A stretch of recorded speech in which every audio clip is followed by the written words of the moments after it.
it's Don Skaggs again with Empowered Inventing, where we try to help you behave like a successful inventor, like a successful entrepreneur. And guess what? If you behave like a successful one, the chances of you becoming successful are going to skyrocket. So today I want to talk to you about 5 different ways that I think bootstrapping can actually be better than if you had a lot of money in the beginning for a well-funded startup. Because I've seen a lot of inventors, a lot of inventions, a lot of startups, and I've also seen a lot of failures. And would it surprise you to know, though, that many of these well-funded, these hey, we've got lots of money to blow through, startups, these individuals, they've got a lot of money at the beginning, and they're spending it like a drunken sailor, and they end up failing. Would it also surprise you at the same time, would it also surprise you to know that a lot of these scrappy, bootstrapped, how in the world are they ever going to make it? That's 2 guys, a dog in a garage, trying to work on something with junkyard parts. How in the world are they ever going to make? And I've seen those become successful, and I almost want to say so many times more of those I'll see end up becoming successful, and more of the ones that are just got gobs of money in the beginning, be it an inventor, be it an entrepreneur, fail. Now, this isn't always the case, but there's many reasons why too much money too soon can actually cause you more harm than good. Now, here's 5 reasons why I think that is so. Number 1 is you're too focused on the money. And this can even be the case when you don't have the money and you're just looking for them. Because I'll have inventors that'll come to me, and I've told this story before. Oh, and they'll say, Don, if I just had $5,000. Don, if I just had $50,000. Don, if I just had $500,000, I could really do something with this. And I always want to tell them the same thing. No, you won't. Why? Because you are too focused on the money. And even when you are doing a raise and you're a startup and you're trying to go out and you raise money, and sometimes you're at the point in certain situations where you want to do that and you make the decision to do that, and that's fine. But I've actually heard this from investors, and I've heard this from entrepreneurs both, that raising money can be a full-time job for the founder. You're not working on developing your product. You're not working on developing your business. No, you're working on raising money, and you're focused on that. Now, especially for an independent inventor, this can really go wrong badly. And the reason for that, I think I got a bug in here. The reason for that is that you put 3 things in an invention, in a product, or you put 3 things, whether it be a startup, whether it be even an ongoing business, you put 3 things in it. You put your time, you put money, but you put this 3rd element. And if you've seen some of these videos before, you probably already know what I'm going to say. If you've been to some of our Empowered Inventing Academy classes, you probably already know this. That 3rd thing, that all-important, all-encompassing thing is wisdom. There's an old proverb that says wisdom is more valuable than gold, and it makes a tremendous amount of sense. It's worth more than the money, it's worth more than the time. Why? Because if you haven't acquired this wisdom first, you will take that time and that money and you will likely pour them both down a hole. Why? Because you don't know where to spend the money if you don't have the wisdom first.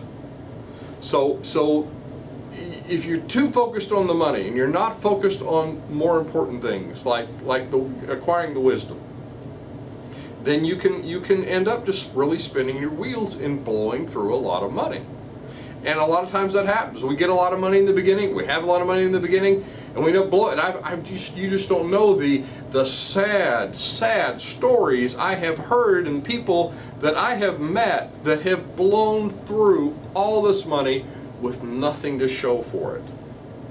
Now, the least, the least amount of what to do with this money, the earlier in the process that you are. So you have to remember that. If you're just getting started, you're just getting into this is kind of the beginning phase, you've not hit a lot of milestones yet, then you actually know the least amount about how to spend this money. And this is why I think too much money up front can be a problem. You're too focused on the money. The second thing is that you're selling part of your company or your business, or you're selling part of your product if it's just an invention or a license or whatever, for the least amount of money, the earlier it is. The idea stage is the absolute lowest value that you'll ever see. That point of any stage of your idea startup.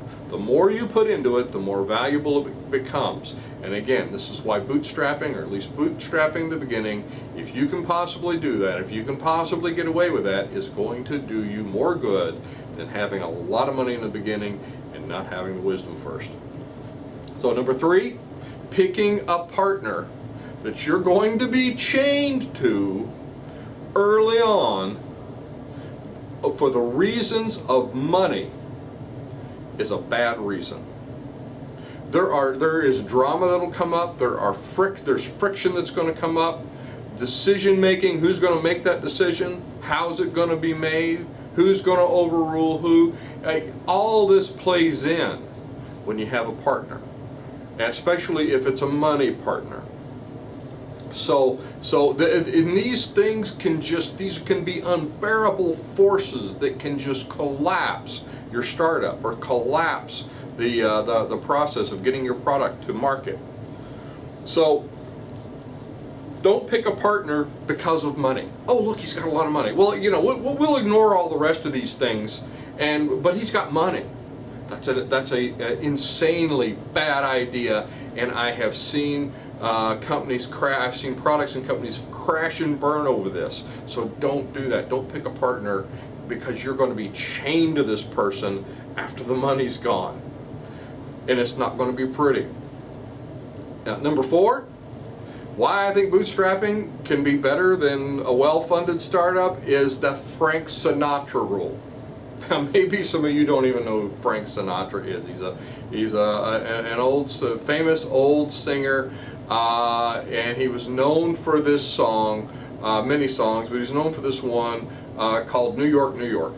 And he's talking about New York City, and there's a famous line in it, and if I can make it there, I can make it anywhere. And in business, they've kind of borrowed that reference, and they call it the Frank Sinatra rule. If you can make it through this, you can make it through anything. So if you can survive bootstrapping, and I'll tell you, bootstrapping is not for the faint of heart. It's hard. This is why a lot of people just want to run out and get the money first. They want that easy, lazy part where, I just got a lot of money, I don't really have to do anything. I'm just going to throw money at it. They're always a recipe for disaster. So, but if you can survive, if you set your face like a stone towards, all right, I'm going to do this. This is how I'm going to do this. It's going to be on the cheap. I'm bootstrapping this. It will prepare you to.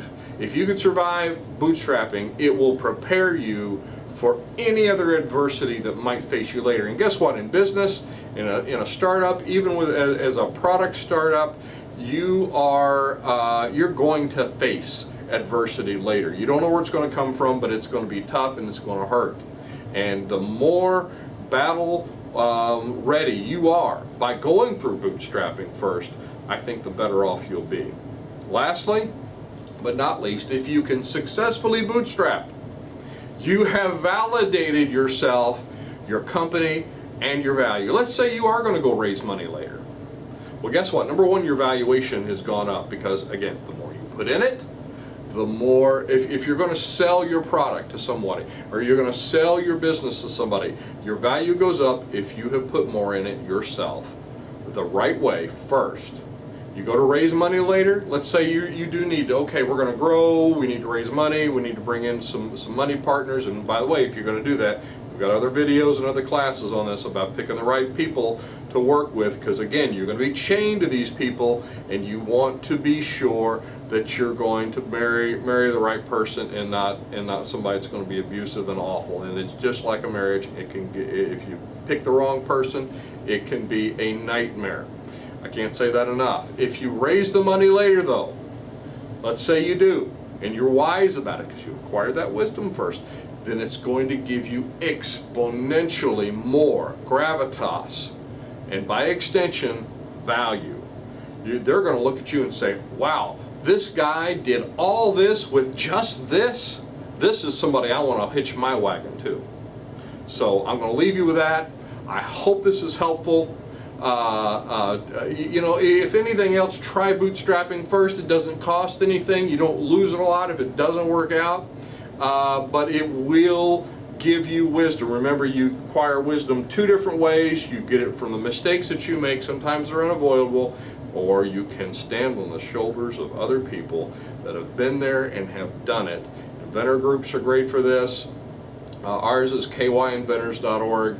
And you also learn it from other people who've done it, who offer these services through consulting, counseling, and education classes like we do at empoweredinventing.com. So anyway, I hope this is helpful for you. I'm Don Skaggs. This is Empowered Inventing TV. If that bug gets in my face again, I swear I'm going to swat it. And I will look to see you at the next meeting, workshop, maybe one of our online classes, or on the next video.